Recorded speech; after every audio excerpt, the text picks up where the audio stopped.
We were taught if you don't run the show runs you, and this is what has been happening. Now let's watch this amazing LBC caller's fantastic take on Trump and Russia. Now, last week, after the meeting with Trump and Zelensky in the Oval Office, at the time James O'Brien of LBC took plenty of callers with plenty of interesting opinions about the situation.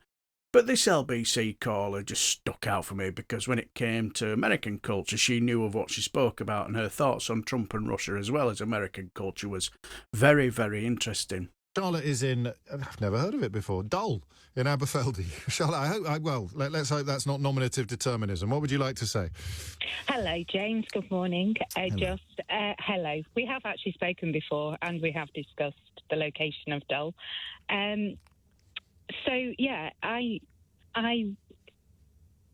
work, my thesis is in American strategic culture, which examines the way and why America does things that it does. This is your PhD thesis? This is my PhD thesis, Shadows of Arlington.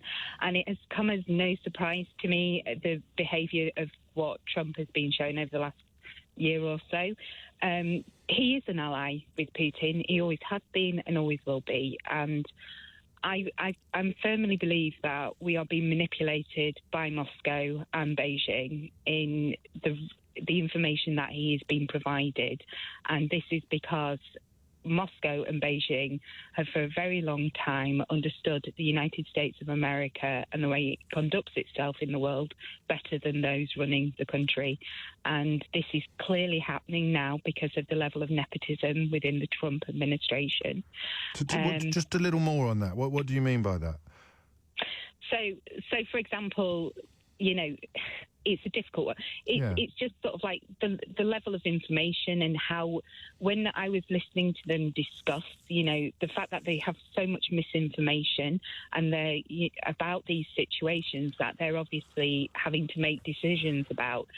At the moment, we're seeing the United States display its natural tendencies for isolationism. Oh wow! At its worst level ever. Yeah. So this is a propaganda victory. I mean, we talk a lot about the radicalised online right, but they've got control of the narrative. The information narrative reaching the White House. Yeah, and it's through the sort of like deception. You know, for a very, very long time.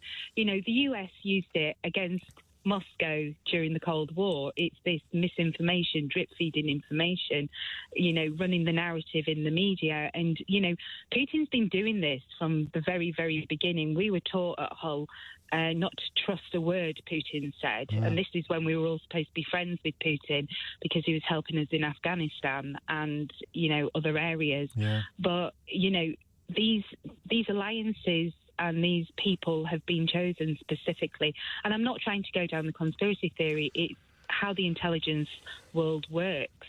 It's how information and power is. It's all soft power, James. If the CIA can get somebody at the top of a foreign government, why can't the Kremlin? And it doesn't involve a Manchurian candidate. It involves creating the ecosystem in which that could happen. And it's the influence. It's the people who surround them. For example, George Bush Senior he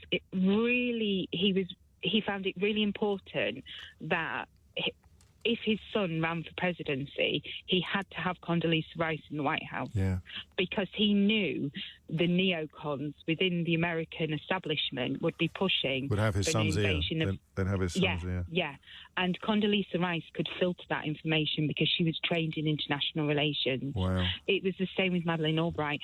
America is not a naturally warfaring nation. No, it was born out of wanting protection and defence.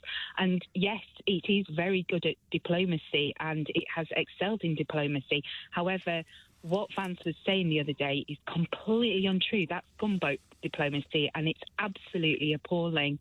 I mean, and you sit watching this unfold and people say, well, why is this happening? How's this happening? And it's basically the minds who have run this narrative have tapped into this caution and this America First approach, and this is why we are where we are with Trump.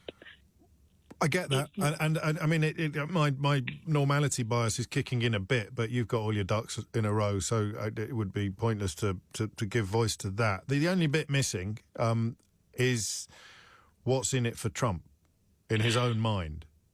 I don't know. I mean, No. I have purposely avoided trying to look at Trump's socialization and, you know, the way his brain works. Sure. My point is that, as you know, we are in this situation. This is the reality, and I'm an advocate of basically we need to move our reliance and our thinking and our work to Canada and to Australia. They are two such important allies, and we undervalue them. Canada is significantly undervalued by countries like the United States, but it has a fantastic military. It has a fantastic intelligence services.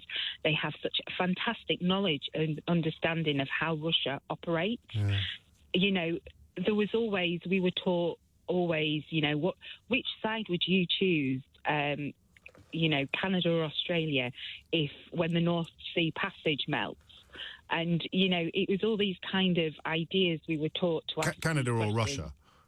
No. Canada or Australia? America. America. You said Australia. America. You said Sorry, Australia. did No, I? I knew you didn't Sorry. mean Australia, but I got it wrong as well. America. Sorry. No, that's all right. I thought that's some passage if it's separating Canada from Australia. No, sorry. No, don't apologise. I just wanted to be clear that I knew what you were talking about. So choose Canada or the United States and run that as a scenario. Yeah. Because, you know, it's all about shipping lanes. It's all about trade. It's all about soft power and business. And this is how Trump talks. It's business, business, business.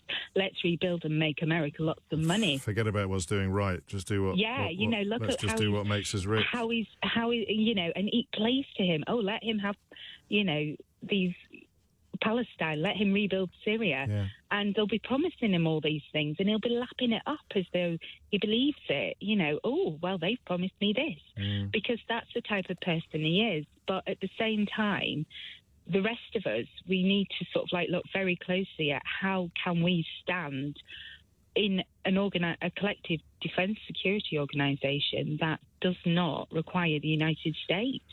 Yeah, I mean, in terms of what would become Four Eyes in a way, wouldn't it, as opposed to Five Eyes? It's not an alternative to rebuilding and rearming Europe. It is in addition to, isn't it? In addition, I would definitely.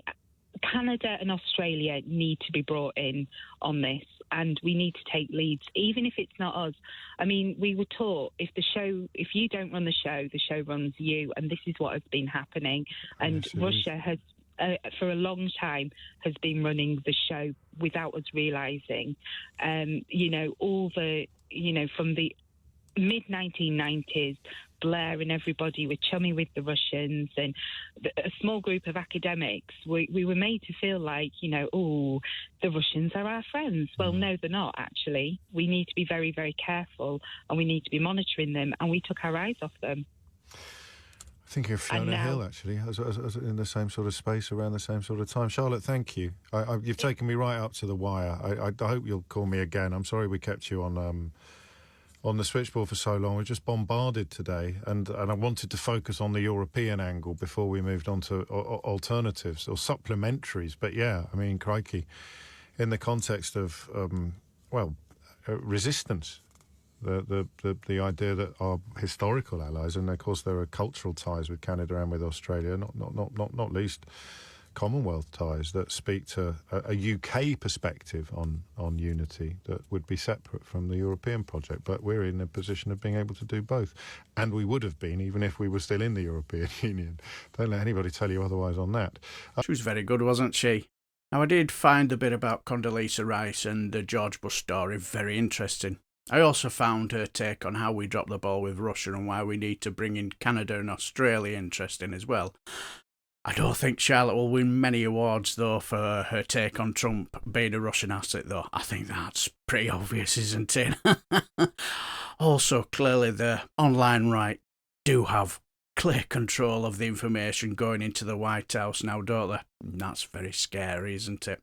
Now, I know this isn't my normal stuff, but this call just stuck out a million miles for me, and I just thought it was brilliant. But what do you guys think? let me know down below. And if you enjoy everything, House of Commons and Select Committee Meets, give us a like and subscribe, and I shall bid you farewell and take care, my friends.